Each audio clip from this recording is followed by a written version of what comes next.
Tistock, Montana. Tistock got them all. Montana in a rest and a blanket photo behind them. Derecho, Dandy, and Tokamak.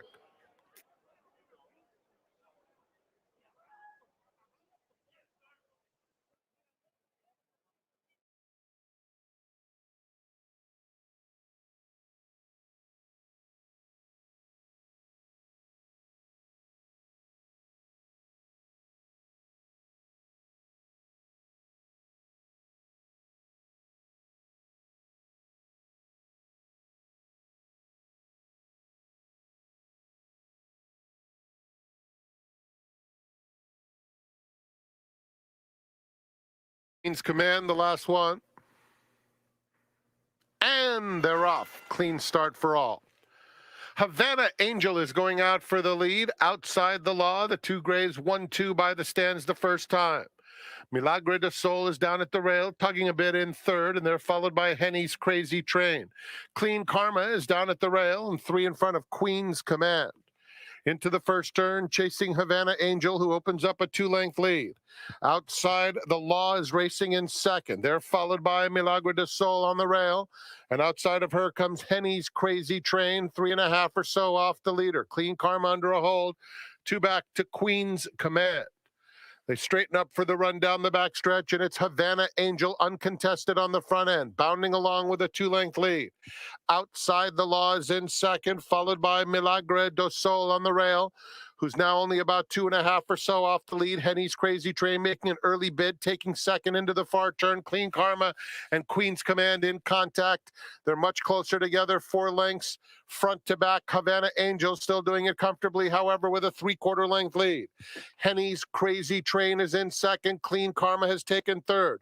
Milagre de Sol is hard-ridden, passed on the outside by Queen's Command, who has to go wide but picks up some momentum. Top of the stretch, Havana Angel floats a bit, maintains a very narrow lead. Henny's Crazy Train, and here comes Queen's Command motoring down the center of the course. It's Henny's Crazy Train. Queen's Command, though, has dead aim, confidently ridden, and will cruise to victory. A nice comeback score for Queen's Command. Henny's Crazy Train was second. Milagre do Sol finished third in front of Clean Karma.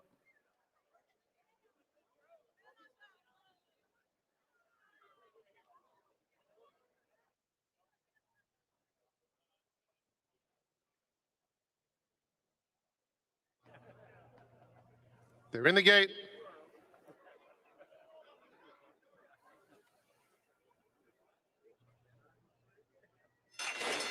And they're off. Prince Prancelot rockets out to quickly open up a couple of lengths on Halo Uncle and Catman Sue, who are together. Factor Fiction fourth, 3 lengths off the leader. Then Mischief's Causeway and Stay on the Fence. 4 lengths covers them down the backstretch, and it's Prince Prancelot getting over to the rail. Has it by a length and a half to Halo Uncle. Down at the rail, Fact or Fiction trying to get through, and Catman Sue is up close, 2 lengths off the lead. Mischief's Causeway, red colors, is outside of them, and then it's Stay on the Fence. Less than 3/8 to go. Prince Prancelot, a half length. Halo Uncle is in second. A length to Catman Sue outside. Factor Fiction, Mischief's Causeway, and Stay on the Fence. They have a 1/4 mile to run, and Prince Prancelot maintains the lead, turning for home, hugs the rail and kicks on by a length to Halo Uncle, who's trying hard in second. Clear path for Catman Sue, who's starting to finish with some interest, and Stay on the Fence has surfaced late. 16th pole, Prince Prancelot, only a half length now to Halo Uncle, who keeps trying, and here's Halo Uncle surging to victory. Running down Prince Prancelot, Catman Sue, and Stay on the Fence fourth.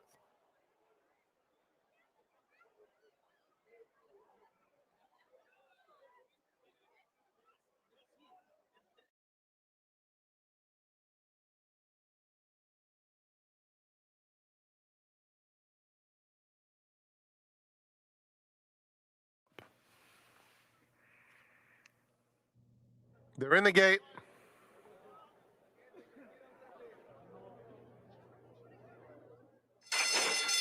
And they're off.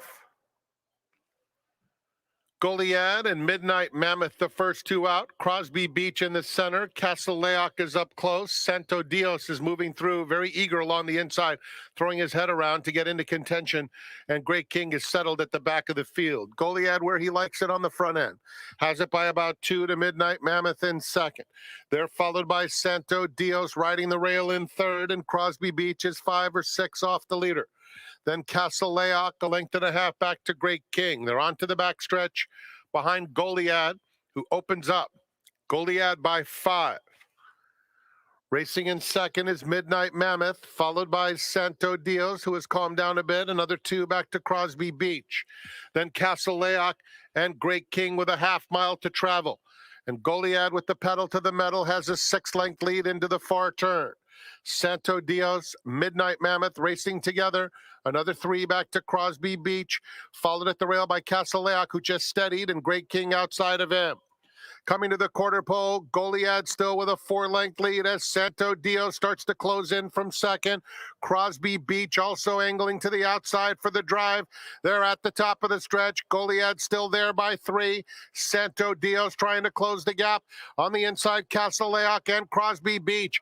Golad brave, still has a 3-length lead coming to the 16th pole. Far outside, Great King is starting to close. It is Golad looking for the line, and Golad takes him all the way. Great King was second. Crosby Beach third in front of Santo Dios.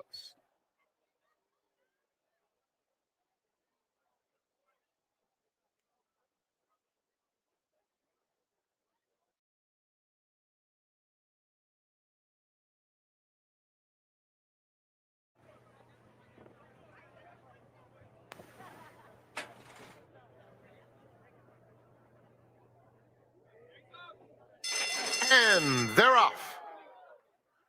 Good vibes only, hustled hard out of there. Hard to figure, showing good speed into second, and they're followed by Elwood Blues.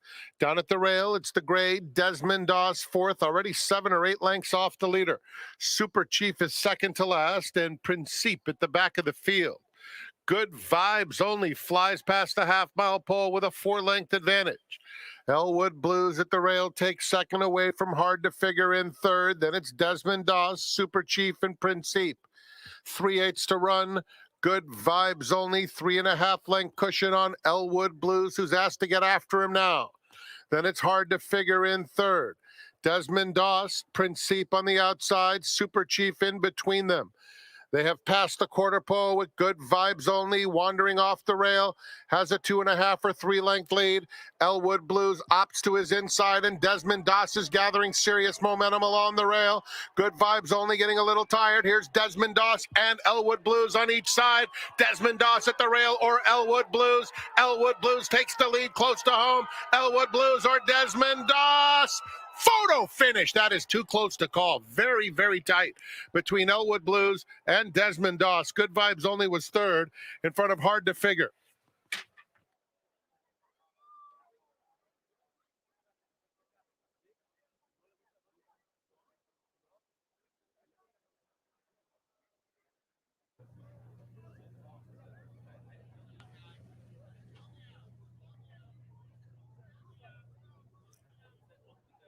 They're in the gate. And they're off. A stumbling beginning for Uncle Chili. Even break for the rest. Here's Dance Man coming through on the inside, quicker than all to take the lead. Curlin's Chaos in the red colors comes away in second. Then it's Final Storm and Vodka.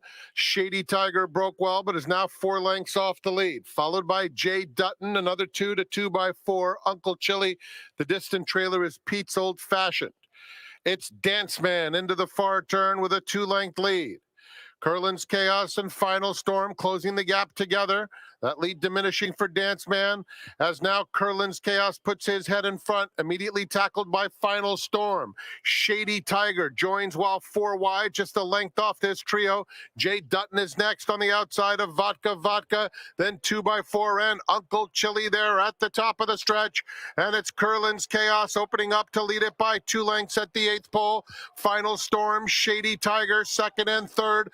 2x4 threading through traffic and finishing strongly. Here comes 2 2x4 along the inside, dives to the rail, and 2x4 is flying with Shady Tiger to the wire. Shady Tiger photo finish over 2x4. Curlin's Chaos in another photo with Jay Dutton, and then Final Storm.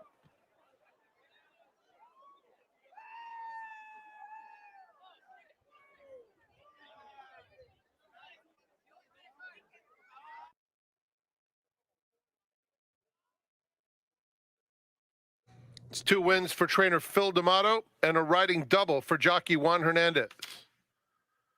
Super High 5, $2,920.40. Running time 111.45. Be advised that the running time was hand timed. Sixth race hand timed 111.45 seconds. Up next, the 7th in 25 minutes. Tactic will be the last one to load. They've loaded relatively quickly, and they're in the gate.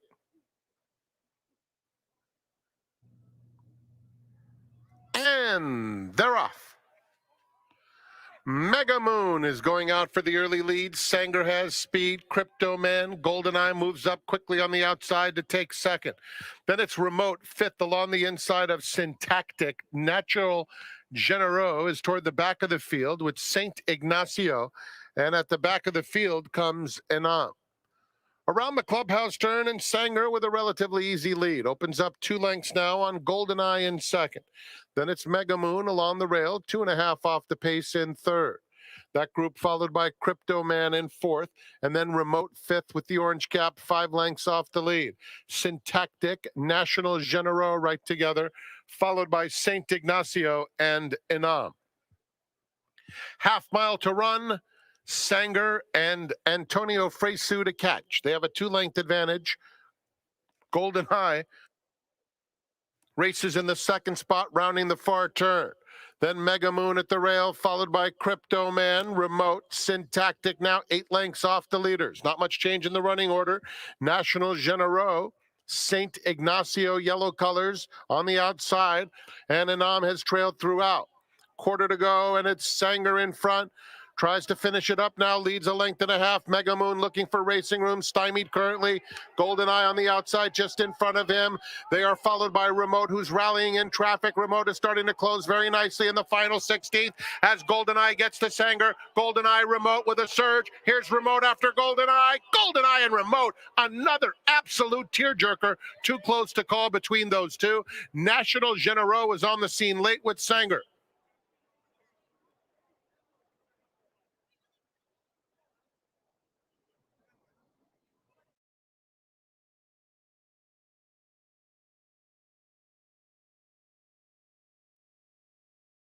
Don't bring crazy to the outside.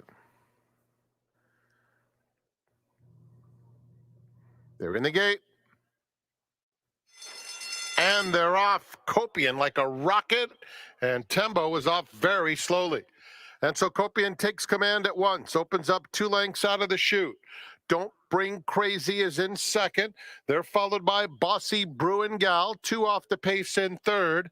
And Tembo is 4 lengths off the heavy favorite, Copion, who goes to the 5/8 pole, cruising along by 3/4 of a length. Don't Bring Crazy trying to stay close second. Tembo inches up on the outside of Bossy Bruin Gal.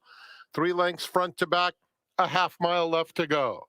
And it's Copion in front by a length. Don't Bring Crazy now gets a little bit of a nudge as Copion lets it out a notch and opens up authoritatively. 2-length lead, 3 furlongs from home. Don't Bring Crazy is in second. Then comes Tambo, aggressively ridden in third, followed by Bossy Bruin Gal. It's been all Copion in the Santa Ynez. 3-length lead turning for home. Don't Bring Crazy is second, followed by Tambo. They're coming to the 8th pole, and it's a hand ride and an absolute show for Copion, a filly of much promise. 5-length lead with a 16th to go. Never asked for anything. The future is bright for Copion. A perfect 2 for 2. Wins by 6. Don't Bring Crazy, Tambo, and Bossy Bruin Gal. Running time, 1:23.39 seconds.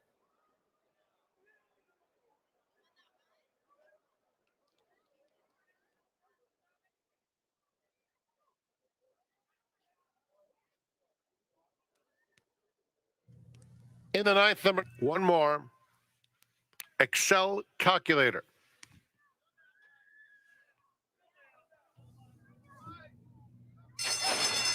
And they're off. Quick start for Petkoff in the center, who sprints out for the early lead. Uncle Reg has speed. Devilish Desire is in between them, and Ashcroft makes a 4-wide bid after them. Captain Chuchi's just behind that group with Kentaro Doro in mid-pack. Sea of Cortez guided over to the rail, 2 lengths in front of Player B in the green colors. They're followed by Excel Calculator, and the early trailer is City Exile. Rounding the first turn, and it is Petkoff with a narrow advantage. About a neck in front of Uncle Reg in second.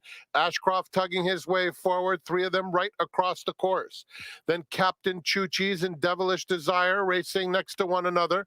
A length and a half back comes Sea of Cortez and Kentaro Doro.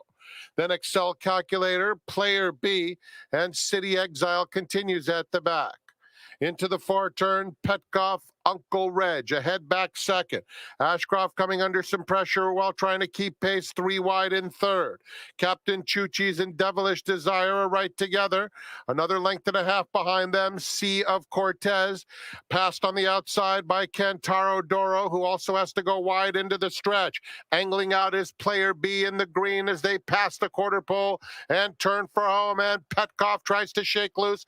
Captain Chuchi's has had a good trip, gets out now trying to run him down within a length and a half of the leader, and Player B coming alive on the far outside. City Exile from last, and Devilish Desire. It's a driving finish. Captain Chuchi's takes the lead close to the wire. It's going to be photo finish in between horses. City Exile was flying and might have just got Captain Chuchi's. It's close between them, and Devilish Desire was in that photo as well with Petkoff. A wild finish in the finale. Okay, here. Let's do bugle. Check 1 2. Check 1 2.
Hi, everybody, and welcome to a special 4-day holiday weekend of racing this weekend. That's right, we're racing 4 days here at the Great Race Place. Today, Saturday, Sunday, and Martin Luther King holiday Monday. 12:30 first post, 9 races every day. Should be a great weekend. And the gentleman sitting next to me, 9 races today. He's got a runner in a third of those races, races 2, 4, and 9. His name, Mike Puype. Mike, happy Friday. Welcome to the seminar. Yes, thank you for having me. It's great to have you here. Now, before we came on air, we saw the graphic showing that there was a $35,000 super high five carryover in race number 1. That's going to be an important attribute of today's card. Before we came on air, I asked you if you play super high fives, and somewhat surprisingly, because you're known to press your opinion at the betting windows, you said no. And actually, I thought that was a very astute comment, only because there are some wagers that aren't for every player, and you certainly fit that category. Right. I've never preferred the bet, like the bet. 5 horses in and out of position is very difficult, and the pool size just doesn't substantiate the risk when you're putting your money up. Unless there's a carryover. Unless there's a carryover, and a carryover brings in some players today that probably feel the same way as me, that when that pool's only handling 10,000 roughly a day per race or whatever, it's after the takeout's out and the money's out, there's not enough there if you're rewarded with a really good set of picks to be paid properly. That's the biggest reason why I don't like it. But with the carryover, it would still be a consideration, but still not for me. It's not my play. I like your honesty, because a lot of players bitch and moan about these different wagers, but then they never get involved in those wagers as well. But you certainly do get involved. But you like more the horizontal type of wagers. You like races like the pick 4s and I should say wagers like the pick 4 and pick 5. Yeah, exactly. Why is that? It's actually there you see a big discrepancy even in the pick 5 and the pick 4 payoffs regardless. So if you're betting pick 4s, they're a little bit smaller pools. The first race of the day has the lowest takeout, so probably the best value bet of the day of the card is the early pick 5. The pick 4 that follows usually handles, I don't know exact numbers. Each day is a little different, but it's only a fraction of the income that's put into the bet. So again, it's a little harder to get better value. You might pay $50, $70, $80, but that pick 5 can still pay $500, $600, $700, because if the first race is won by someone other than the favorite, those payouts go up substantially. So you're rewarded with a good pay. And hey, listen, some races are very hard to pick. So giving a spread and using a few horses in a couple different races keeps you alive, where if you're straight betting and you're not going to really have the great feel for one horse or the other, it gives you a chance to still do good that way. As a horse player, Mike, what's more important to you, field size or takeout? I know they're both important, but if you had your choice, would you prefer a lower takeout wager or a field with a big field size? No, field size for sure. You don't worry about the takeout. The winners are winners. You try to win your bets. You don't worry about things you can't control. The field size and more competitive racing is what fuels the gamblers to bet and brings the amount of money into the pool, which gets you paid better. So field size is way more important. Now, you wear a lot of different hats, and you're wearing the company colors. You're probably wearing a Santa Anita hat, and I know you love Southern California racing. But when you look at the racing form, Mike, how do you separate looking at it as a trainer for maybe potential claims and as a horse player, maybe looking to make a gamble? How do you kind of make that distinction in your mind between the two different disciplines? Yeah, you look at the upside. You look at places to run. Will you have places to run?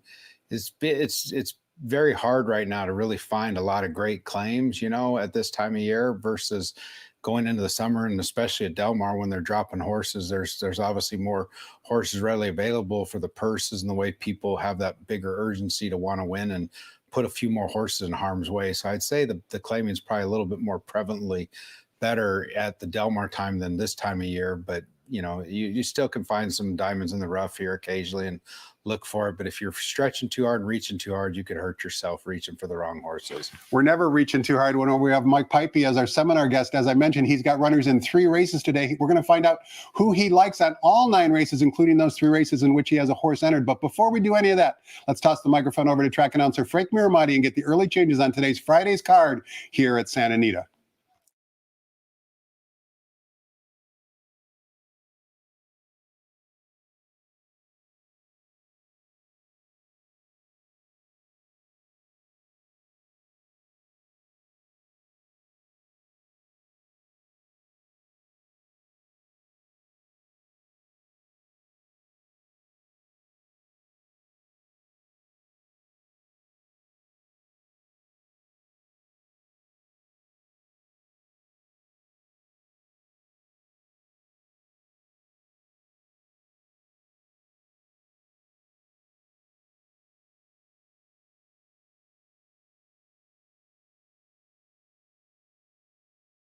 Good morning, ladies and gentlemen, and welcome to Santa Anita Park.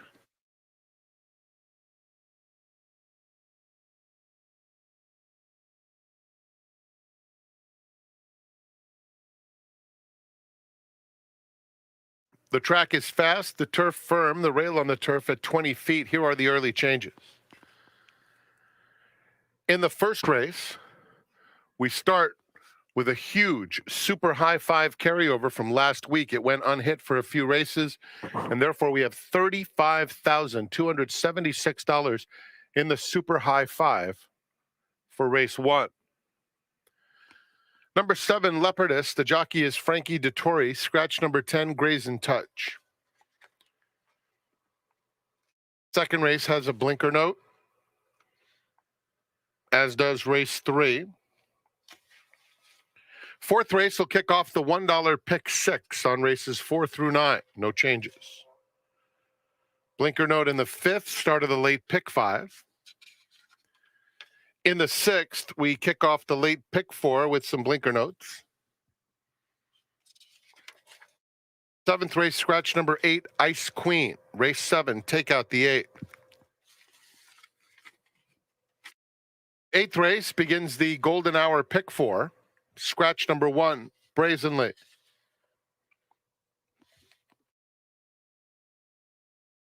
And in the 9th, scratch number 7, Night Music.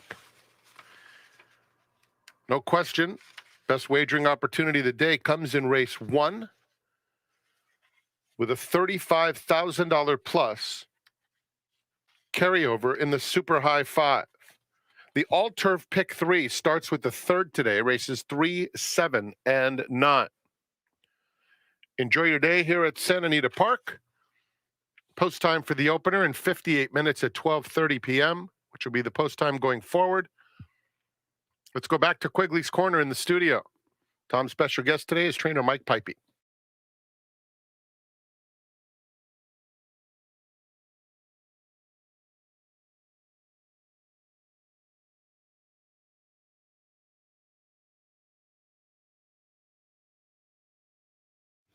Welcome back. We're talking horse with trainer Mike Puype. He's got 3 runners in on today's card. Before we talk about the 9-race card, Mike, I'm going to have you wear your trainer hat for a minute.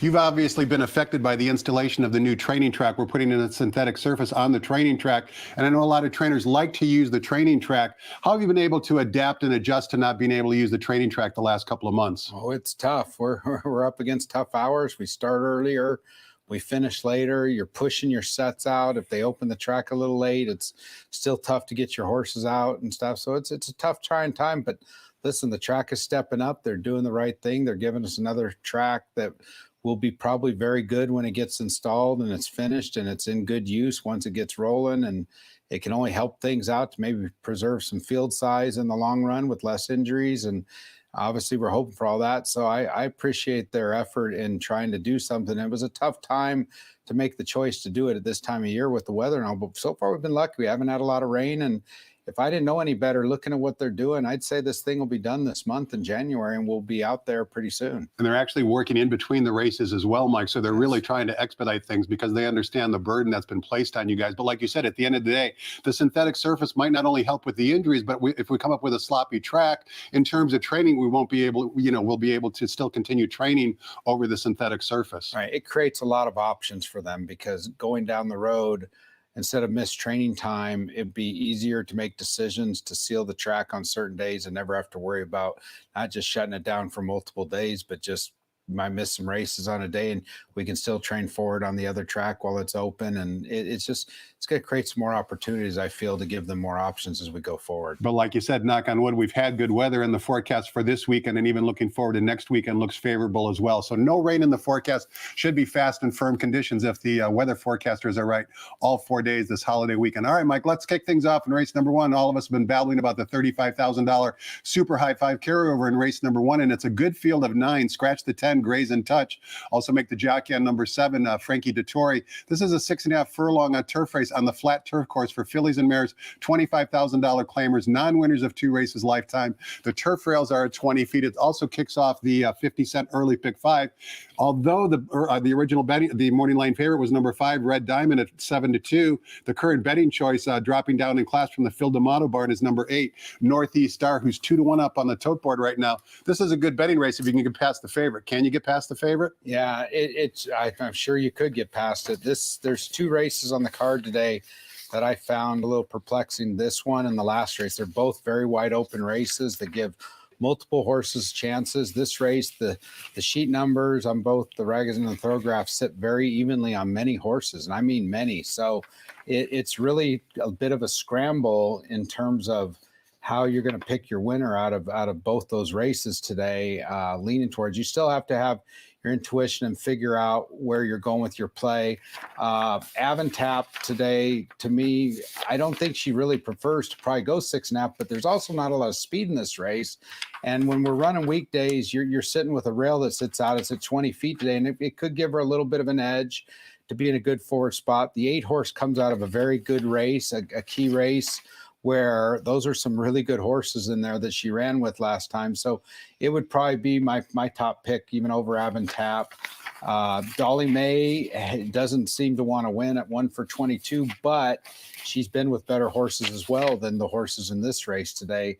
So those would be my top 3 picks, but I could see a guy leaning out here and giving more horses a chance here. I really only threw the 1 and the 6 out in terms of who I would use or not use in a sequence bet. I thought the race was fairly open and demanded a chance to give a shot with more horses than one would think, because when you get the 20-foot rail at 6.5 furlongs, a lot of funny things happen out there in those races, and the race has a chance for a long shot to definitely come in here. And it's not really depicted in the diagram, but you well know the 6.5 furlongs on the flat turf course. It actually has that little bend as well. Yeah. So you talk about a tricky turf course. You got the rails out at 20 feet. You've got that tricky bend.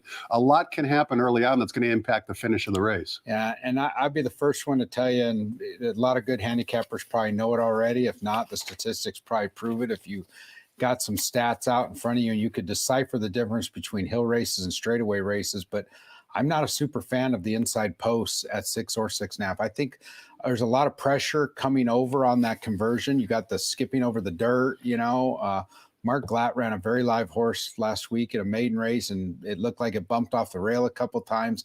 It's very tough on the inside on those straightaway races. It's about pressure, and especially when the rail's out, it puts more pressure on those inside horses. So I'm a little preferable to outside posts at the straightaways. Not in the hill, it's a little different. I keep a balance in my selections and the way I look at races, but I definitely don't prefer the inside over the outside on these races on the straightaway, and especially when the rail's out at 20. Like I said, again, I'm not in a total belief that Avantap has to steal this race day, but she's sure going to be out there and have an edge in terms of position that'll give her a shot. Maybe not her best distance, but you at least have a clean shot at the wire with a horse that's going to be away from all the trouble. Speaking of edges, you mentioned during your analysis that you use both the Ragazins and the Thoroughgraphs. What advantages do those give to you over the Beyer speed figures we see in the racing form? I just like looking at them. I don't look at them to so much pick winners as much as I look at them to eliminate horses when you're looking at vertical bets and the horizontal bets and who you're using and who you're not. So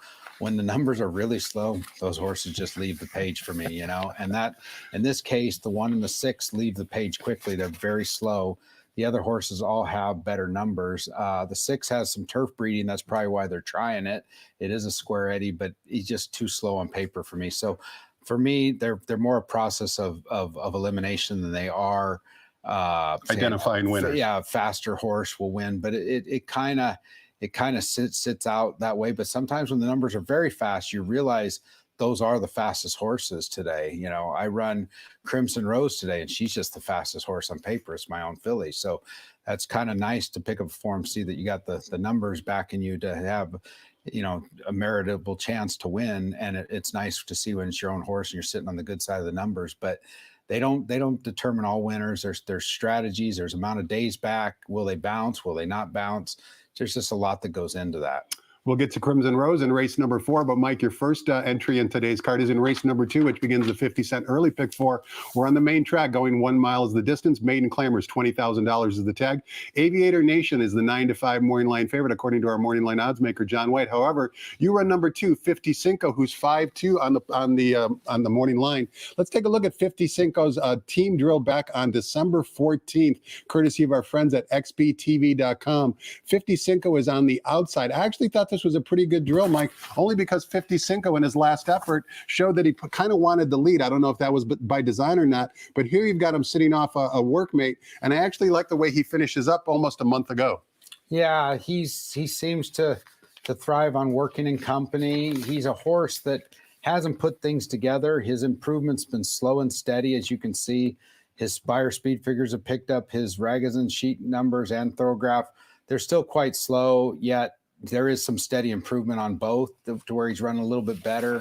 I'll be honest with you. I don't know for sure if he routes or doesn't, but something needs to be tried to be changed here in his form, because his form isn't great. He's been stopping, and there's a chance that he may go out there and just enjoy a 47 or a 48 pace better than a 45, trying to keep up into the race. And maybe that's part of the fading for him, comes from the fact that he's just not quite got that oomph to go as fast in a sprint route. So that's where we're trying the route with him today, and hopefully he enjoys a softer pace today. I know wives' tale is that from horse players is that generally speaking, horses kind of like their first time routing because they've never done it before. It's a new experience. Would you agree with that assessment as a trainer? In a lot of cases, Chris McCarron used to tell me all the time, even if a horse isn't a router, the first time they route is sometimes their best race. He'd tell me that all the time, and he's right. And even as a handicapper, you can see it. Sometimes they don't run back to that race, but I don't know where this horse fits best in his best race. Will it be on the turf down the road? Will it be sprinting? He's got pedigree for the turf. He's got pedigree to sprint. He's got pedigree to route. It's a very cross pedigree, and we still haven't found the right niche for him, but that's why we're stretching out today. He's been brought back with a 5.5, a 6.5. It's the perfect time to send him a mile with 2 sprints under his belt and see what he can do. The thrill is in the hunt, whether you're a handicapper or a trainer trying to figure out these horses. And certainly we'll see a 50 Cinco in race number 2 can route today. Race number 3 begins the $3 all turf pick 3. It's a new wager here at Shady, linking the last 3 turf races on the card every single day. And we kick it off here in race number 3, sprinting 6 furlongs on the flat turf course for maiden special weight Calabreds. 3 runners in here, owned by Harris Farm, I should say, and Dean Pedersen trains one of them. Number 2, Sneak a Smile, who's 8-5 on the morning line. Take note, number 6, Bronco Nagurski is a first-time gelding. Give us your thoughts on race 3, Mike. I made the race 3 horses, the 1, 2, and the 5. The 2 would be my first pick and probably one of my better picks on the card, just because the horse is out of a mare that was a turf horse. Singletary was a Breeders' Cup winner. I mean, there's plenty of grass sitting on the mare's side of this pedigree, so there isn't any reason why this horse shouldn't take and adjust to a sprint. And the horse is going to show some kind of forward speed in this spot today. Comes out of a very key race at Los Al. Look at Elwood Blues came back to win. There were good horses. This was a Calbred. Devilish Desire was 3rd. Devilish Desire had an unlucky trip the other day and was bothered in the inquiry on the last race on Sunday. So you can see it's coming out of a very live race. That was not a Calbred race. It was a maiden special open that day. And here the horse ends up with Calbred. So the question becomes, can the horse run on the grass or not? But based on its one and only start, that race was with severely better. It's got the best numbers in the race. It is the horse to be, and should have a very forward trip with the rail out at 20 feet to like it even a little bit more. So I make that the horse to beat here. Since we know you like playing pick 4s and pick 5, Mikes, would you single a morning line favorite in the sequence, or do you try and avoid that? Like, just strategically, how do you feel about singling a favorite? I probably would do 2 different tickets, single in the horse, and then I would come back and use the 1, 2, and 5 on a different ticket, Fair enough. Let's take a look at race number 4. Begins the $1 pick 6, and we're sprinting 6.5 furlongs on the main track. For fillies and mares, starter optional claiming types, we've got a field of 7. Morning line favorite is the runner that you trained, who you mentioned earlier, number 2, Crimson Rose. 2-1 morning line favorite, according to John White. Before we get your thoughts on the race, let's reminisce and take a look at the replay for Crimson Rose. This was a race back on October 29th, right here at San Ita. It was the 6th race. Crimson Rose is going to break from the outside post and finish a very close second. The winner actually came back. The winner of this replay we're about to watch came back to win, and non-winners of one race at Del Mar, earning an 86 buyer speed figure. So the company she's keeping is very good. Let's take a look, take a listen to Frank Mirmati describe the action of Crimson Rose back on October 29th. And they're off. Crimson Rose out quickly. So is Unwritten Code in the green colors in between horses. Professor's Pride, Senora Minister is up and on the pace, moving up between rivals to vie for the lead. Then it's Bella Ranella, 3 lengths off the pace. The 2 trailers, Tapidou and Indy Star is at the back. Unwritten Code to the half-mile pole with pressure from both Crimson Rose and Senora Minister in between them. Then it's Professor's Pride, 3 off the pace in 4th, followed by Bella Ranella, 3 clear of Tapidou and Indy Star. They head toward the 3/8 pole, and the contested battle continues. And now Senora Minister in between rivals up to take the lead. Crimson Rose on the outside. Unwritten Code has to keep pace at the rail. 3 more lengths still to Professor's Pride in 4th, followed by Bella Ranella. They pass the quarter pole and turn for home. Senora Minister and Crimson Rose. Unwritten Code trying to fight back along the rail. 3 lengths clear of Professor's Pride in 4th. They're in the final furlong, and here's Professor's Pride gathering some serious momentum on the outside. Has to get to Senora Minister and Crimson Rose. Senora Minister, how game is Senora Minister, edging away to win it by a length. Crimson Rose. Mike, Crimson Rose, you claimed her off of this effort. There were 5 claims in. You haven't run her back since we last saw her in late October at Santa Anita. Was that by design? Do you think she prefers this track rather than Del Mar? Did you want to give her a little bit of a break? Were you trying to find the right race and protect her? What went into that decision? Oh, that decision was taken out of my hands. There were no offerings at Del Mar for her outside of the allowance race, which was back a little quicker than I wanted to run her against the filly that she beat last time, who actually won the allowance race that day. Correct. But I wasn't really, she had come out of the race a little thin and didn't look quite well, and was looking to get some better things happen for her. Del Mar didn't come up with another higher claimer. There were no 25s, 32s, 40s, nothing. Los Al, I entered her twice. I went to sprint race, even a route race once. Didn't go the first condition. They didn't let either race go on the dirt there. And then came here, and this race took, I took into another race a 50 claimer on the turf that didn't go, and then ended up in this spot when they opened up from a 20 to a 25 starter, and I was finally eligible to make it because she had never ran for 20. So this is why we end up here. So her work tab's just a little bit sketchy in terms of the amount of days in between works, but the problem again was when you're hanging on extras, races going, and you're entering, and then the race comes back and you enter again and you enter again. You can't be working the horse that close to the race. So it kind of stretched her pattern out a little bit, which at the end of the day, it was not perfect ideal. Okay, I'm waiting for this race. I'm training right here. So it's been a little chopped up for her, but at the same time, she's been training every day and she's pretty fit. It would have been a little bit better to have been a little more accurate, a little more precise. I probably would have had a little more work in her and maybe some 5/8 or something in there, but it just, again, when you keep entering and planning for spots and they weren't going, it hurt her a little bit, and that's where we're at with the race today. You're drawn down inside, and we know you like her. Who do you consider to be her main competition? I made it a complete 3-horse race between her, the 4, and the 7. The 7 won a 20,000 non-winners race that wasn't very good, but she looked good doing it. She had a great presence in the paddock that day. And Noki, you got to like that horse, and you have to use that horse as well. That horse is 2 for 2 in dirt sprints. You throw her 2 route races out and throw her turf race out, and she's got herself 2 wins and 2 tries, running 1 turn, and she moves to Flavian Pratt, which is by all means not a bad thing, you know. So I make those the 2 horses I have to outrun today. Race number 5 begins the 50-cent late pick 5. This is a maiden optional claiming race for 3-year-olds. We've got a good field of 9. John Sadler trains 2 in the field, including the Maury Line favorite, number 7, Tepelo, 8-5 on the Maury Line. Joel Rosario back in town. Before I get your thoughts on the race, Mike, just a comment about the jockey colony we have for the winter meet here at Santa Anita. It's spectacular, isn't it? Yes, we got a lot of options with Joel and Frankie Dettori in here. Frankie's riding like a young man, is riding. I always take a good look at anything he's riding. Kimura is a very good rider who's in here as well. Juan Hernandez, Humberto Rispoli, Antonio Fresu. Yeah, you're not hurting around here. You don't have enough deep horses in a race to say you don't have enough good riders as long as they're not traveling for the races. It's a very strong colony with a lot of strong jockeys, you know, so it does bring quite a bit into the equation when you're looking at what you're doing here in a race like this, you know. A lot of, I should say, all of these runners, including the first-time starters and the ones that have run, are adding Lasix because they're newly turned 3-year-olds. Who do you like in the race and why, Mike? Obviously, they're going to bet on Tepelo. That horse comes out of a good maiden special race, and it was a wide open maiden special race, which this race has conditions on it. It's a race of horses that were that were bought or sold through the sale at $150,000 or less, or RNA'd at a sale. The 7 was paid at a lower amount, so it's eligible for this race. So it does come out of a race where Imagination just barely beat this horse, and Imagination came back to win. The cut back to 7-8 should help that horse a little bit. I think that's pretty solid. If I was going to swing out on another horse, the Handicappers Report was big on liking Big Gain. I like their workout reports. I feel like there's a chance. I'm not crazy about the post on a first timer down on the rail, but with good workout reports, and that Mr. Big is a very good stallion, and he's had a lot of runners, and I don't really know exactly how much that horse can or can't do. 7/8 is still a tough race to run out for your very first race, but again, it's a horse by Mr. Big, and they're just good horses. So there's a chance with a really good jockey like Kimura that you could get a trip there.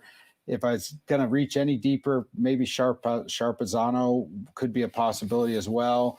However, I wasn't overly thrilled with his form and where he's at. It's not terrible. It's not a terrible chance, but I would still prefer the 1 or the 7 in this spot, myself or John Sadler. Mike expects a big effort from the John Sadler barn in race number 5. His top 2 selections, 7 and 1. Let's turn the page. Take a look at race number 3. Begins the 50-cent late pick 4 sequence, sprinting the abbreviated sprint distance of 5.5 furlongs for maiden claiming Calbred 3-year-olds. $50,000 of the claiming tag. Both numbers 1 and 3 are first-time geldings.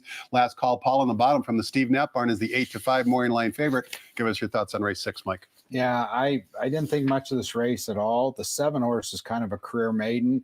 However, when you really deduce what these other horses have done, he's been doing better than they have. So, and he's well drawn. He's on the outside, and he's going to be the horse to beat, whether you like it or not, one way or the other. He is drawn into a good post, and I can't see how he's not going to be competitive to be right there. The other horse I give a big shot to is Sitting on the Rail, and that's strictly because you got like 3 things going on here. You got a drop in class, 4 things going on. You got the drop, you got the Lasix, you got the first time gelding, and the blinkers on. Could be a brand new horse, right, Mike? They're pulling out all the stops here, you know. So when you got that many things going on a horse, the horse's form isn't that inspiring. But if you look at the other horses, who's going to take the improvement and go forward? It would have to be that horse if I was looking for a second horse to back me up. I don't feel the 7's anyone single with the kind of races he's ran. He's solid. He still can and should win. But if I have to look for another horse, I'd have to go to a horse that has a lot of things possibly going for him, and that would be the 1. The one who hasn't proven his form is the first-time starter, number 6, Tiger by the Tail, debuting for $50,000. The workout reports are okay. I mean, it's possible that he could be the best of a bad bunch. That could be it wouldn't take much to be that kind of horse here in this spot because it's not a very good race. So, yeah, that could be if he is that kind of horse. So we'll just have to see. The selection of jockeys a little bit different, you know, so I don't know that that's good, bad, or indifferent, but again, I'd still stick inside outside here for myself. Race number 7, we're back on the turf course. 1 mile is the distance for fillies and mares. It's a starter allowance race. Scratch the 8, leaves us with a field of 7. Number 1, Annie's Joy, who has been a different horse since taking the blinkers off, is the 5-2 Morin Line favorite from the red hot Mark Glatt barn. Single here for you, Mike, or are you looking elsewhere? Yeah, that's the horse to beat. Numbers wise, drawn the rail, got a good chance, but I don't know if it sits right on the single end of you know, the rail being a 20, but it is the horse to beat. I came down to 3 horses here, which would have been the 1, 3, and the 7. The 7's in form, not super big on winning as the 1 is lightly raced, but those are my 2 key picks.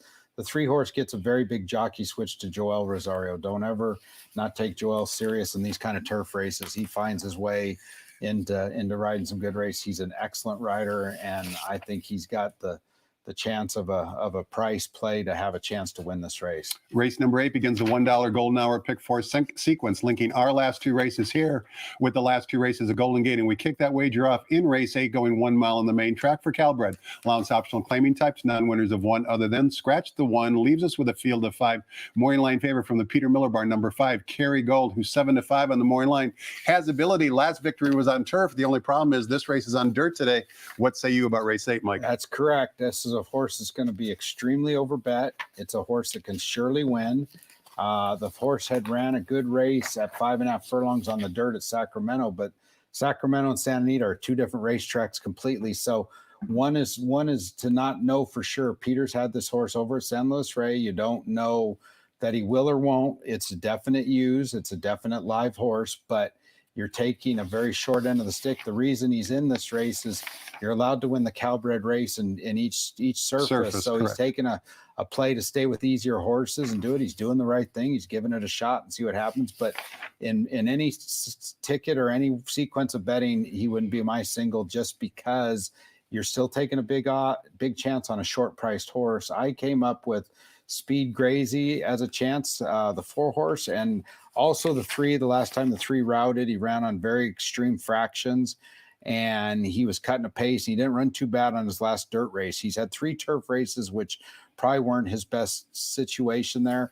And it is only a 5-horse field. If the horse were to clear and get easier fractions here, it could be a little bit of a long shot chance. Race number 9 closes out the day and also offers $5 golden hour daily double wagering. Similar concept. Last race here with the last race at Golden Gate.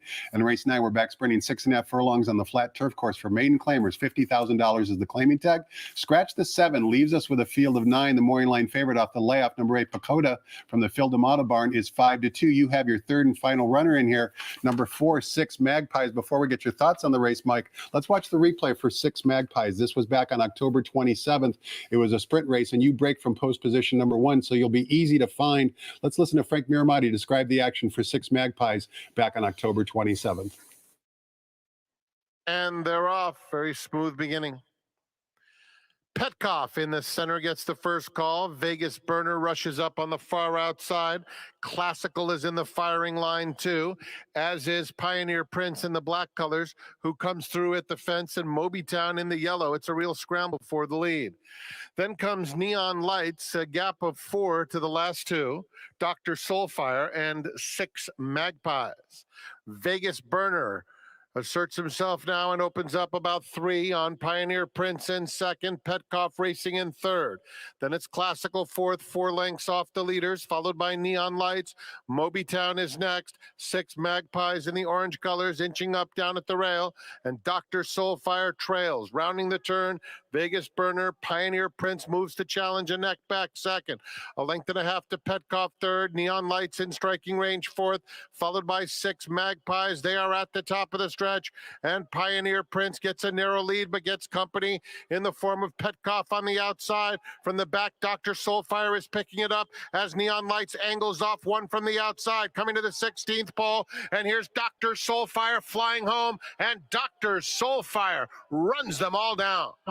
Neon Lights ended up... Mike, that group was made in special weight. Neon Lights, the second place finisher, actually came back to win next time out. You broke from the rail. It was probably a bit disappointing effort, but you kind of regroup. Now you take a drop down in class. You put Jose Valdivia in the saddle. What do you think of 6 Magpies' chances in the nightcap? I think he should run well today. He's not going to blaze off on a big workout pattern with the track workouts. He's not a dirt horse. He's a turf horse. He broke bad. He was on the rail that day. The rails were out. He made a little bit of move, and we've had a chance to regroup with him. We feel he's going to run a lot better, and the drop is surely not going to hurt him any. This race is a very wide open race. I only got rid of in here the 2, 3, and the 6. The other 6 are all going to fight it out for position. So I feel we have as good a chance as any. Pelagio is the horse to beat if he can turf and sprint both on the turf, because he's a practical joke, which is pretty much more dirt than turf. And they do turf some of them, but he's got a class advantage being with better horses, as does the D'Amato's Picata. So one of those 2 horses dropping is going to be the horse to beat, with my horse coming down as well. Usually the horses that come down, Johnny Drama's coming down as well, and he also had a troubled trip last time. But it's surely a race in sequence that a person needs to use more than a few horses in here, because it's not an easy race today. It's never an easy race, particularly the first race where we have a $35,000 super high 5 carryover in the last race, as you just heard Mike Puype describe. Mike, thanks so much for your time and insight today. Best of luck not only with your 3 runners today, but through the entire meet. We really appreciate your support of Southern California racing and San Anita as well. Hopefully there's plenty of blue sky ahead for all of us as far as it relates to racing. Okay, thank you. Thanks to all of you for watching as well. Hope you enjoyed it. Next voice you hear will be track announcer Frank Miramati updating us with any late changes. Hope we'll do it all again tomorrow, God willing, 11:20 a.m. Pacific time for the seminar tomorrow. Thanks for watching, everybody, and good luck.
Ladies and gentlemen, please rise for our national anthem.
Good afternoon, ladies and gentlemen, and welcome to Santa Anita Park. The track is fast, the turf firm with the rail on the turf out 20 feet. Here are the changes. The first race, we have a huge carryover in the super high five of $35,276. It also starts the early pick five. Number 7, Leopardess, the jockey is Frankie Dettori. Scratch number 10, Brazen Touch. In the second, no scratches or jockey changes. Same story in race 3, which kicks off the all-turf pick 3.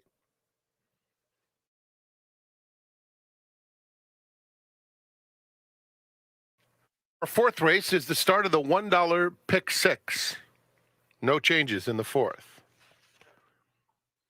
In the fifth race, start of the late pick 5. Blinker note. Blinker notes in race 6 as well. Start of the late pick 4.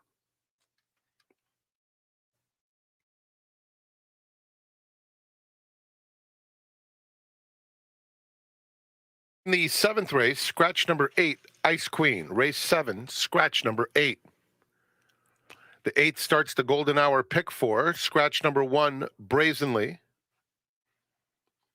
And in the 9th, scratch number 7, Night Music. Golden hour double begins with race 9. 4-day weekend here. Special Monday racing at Santa Anita Park. Enjoy your afternoon, where post time for the first is coming up in just 26 minutes at 12:30.